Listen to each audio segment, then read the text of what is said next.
One more order చేసేద్దామా. Hi all, welcome to SB pleats and drapes. ఈ శారీస్ వచ్చేసి మల్లాపూర్ నుంచి చైతన్య సిస్టర్ అయితే పంపించారు.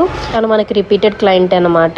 ఆల్రెడీ తన ఎంగేజ్మెంట్ శారీస్, పెళ్లి శారీస్ మన దగ్గర ప్రీ ప్లీటింగ్ చేయించుకున్నారు. నచ్చి మళ్ళీ 3 శారీస్ అయితే ఇచ్చారు. ఇలా రిపీటెడ్ క్లయింట్స్ రావడం నాకు చాలా హ్యాపీ అనిపించింది. సో లేట్ చేయకుండా వర్క్ అయితే స్టార్ట్ చేసేద్దాం.